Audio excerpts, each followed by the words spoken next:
আসসালামু আলাইকুম প্রিয় শিক্ষার্থীরা, অনলাইন ক্লাসে সবাইকে স্বাগতম।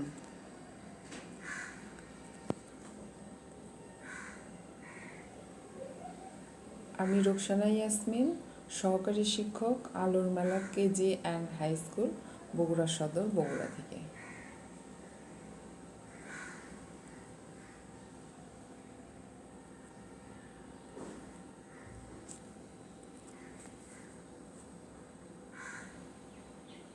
আজকে আমি আলোচনা করব অষ্টম শ্রেণীর বাংলা ব্যাকরণ বিষয়ে। আমাদের আজকের পাঠ শিরোনাম ধ্বনি ও বর্ণ।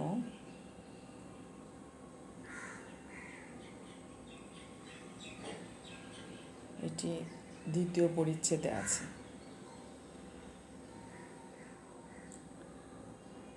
এজন্য জানতে হবে ধ্বনি কী। ধ্বনি হচ্ছে কোনো ভাষার উচ্চারিত শব্দকে বিশ্লেষণ করলে যে উপাদানসমূহ পাওয়া যায় সেগুলোকে পৃথকভাবে ধ্বনি বলে। ধ্বনি তৈরি হয় বাকযন্ত্রের সাহায্যে। তাহলে এখন দেখো বাকযন্ত্রটা কি। বাকযন্ত্রর মধ্যে রয়েছে ফুসফুস, গলনালী, জিহ্বা, তালু, মাড়ি, দাঁত, ঠোঁট, নাক ইত্যাদি। মানুষ ফুসফুসের সাহায্যে শ্বাস গ্রহণ ও ত্যাগ করে। ফুসফুস থেকে বাতাস বাইরে আসার সময় মুখের বিভিন্ন জায়গায় বাধা পায়, ফলে মুখে নানা ধরনের ধ্বনি সৃষ্টি হয়। তবে সব ধ্বনি সব ভাষা গ্রহণ করে না।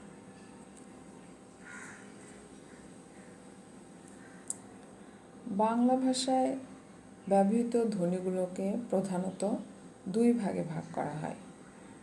এক, স্বরধ্বনি, দুই, ব্যঞ্জনধ্বনি।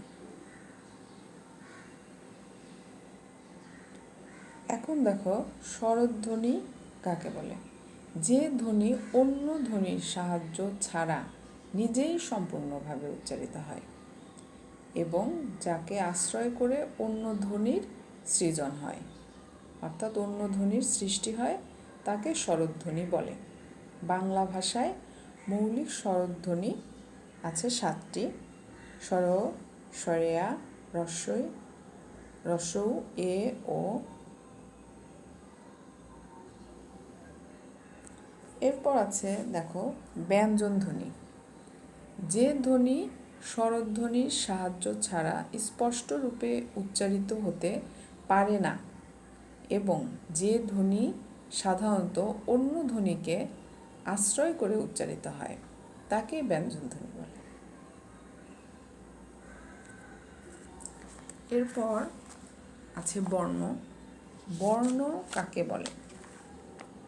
কোনো ভাষা লিখতে যেসব ধ্বনি বা চিহ্ন ব্যবহৃত হয় তাকে বর্ণ বলে।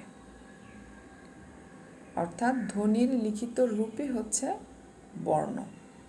বর্ণ দুই প্রকার, স্বরবর্ণ, ব্যঞ্জনবর্ণ। এখন দেখো স্বরবর্ণ। স্বরধ্বনির লিখিত চিহ্ন বা প্রতীককে বলা হয় স্বরবর্ণ, আর ব্যঞ্জনধ্বনির লিখিত চিহ্ন বা প্রতীককে বলা হয় ব্যঞ্জনবর্ণ। এখন নিশ্চয়ই তোমরা জানো যে ব্যঞ্জন বর্ণ কিন্তু 39টি আর স্বরবর্ণ 11টি। এই দুইটি মিলে মোট বর্ণমালার সংখ্যা হচ্ছে 50টি।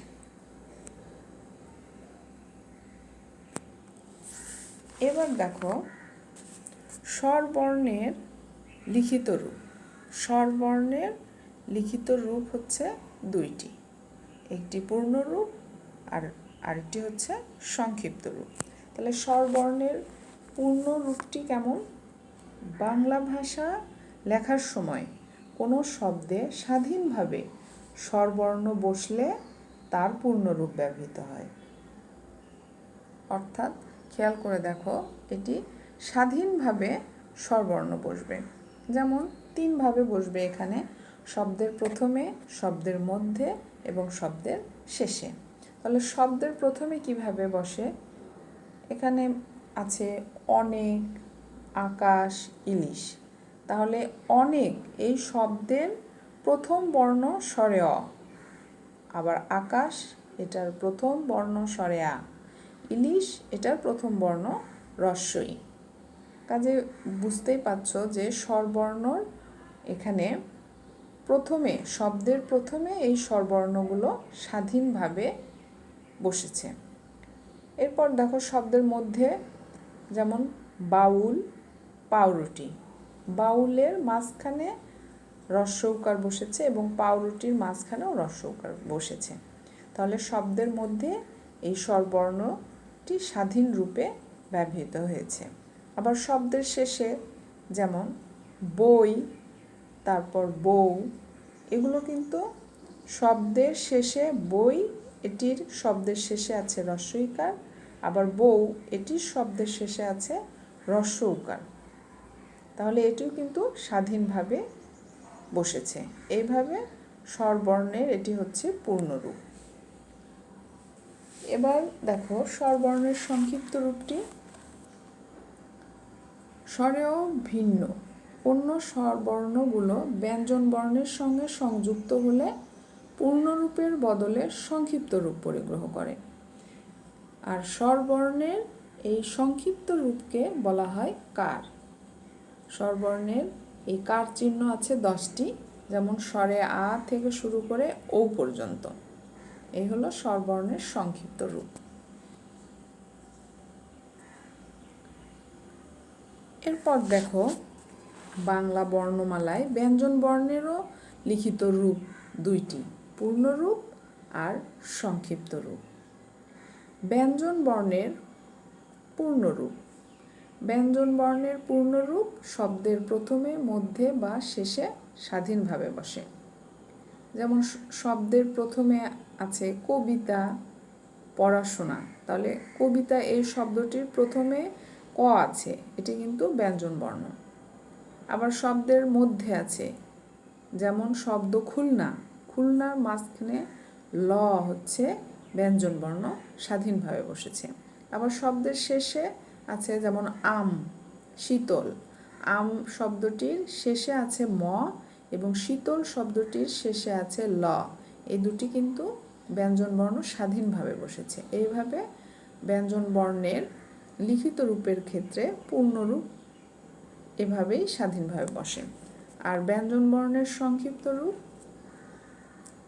অনেক সময় স্বরবর্ণ বা ব্যঞ্জন বর্ণের সঙ্গে সংযুক্ত হওয়ার জন্য ব্যঞ্জন বর্ণের আকার সংক্ষিপ্ত হয়ে যায়।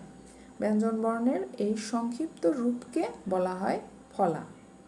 ব্যঞ্জন বর্ণের এই ফলা চিহ্ন হচ্ছে 6টি, যেমন ন ফলা, ব ফলা, ম ফলা, জ ফলা, র ফলা এবং ল ফলা।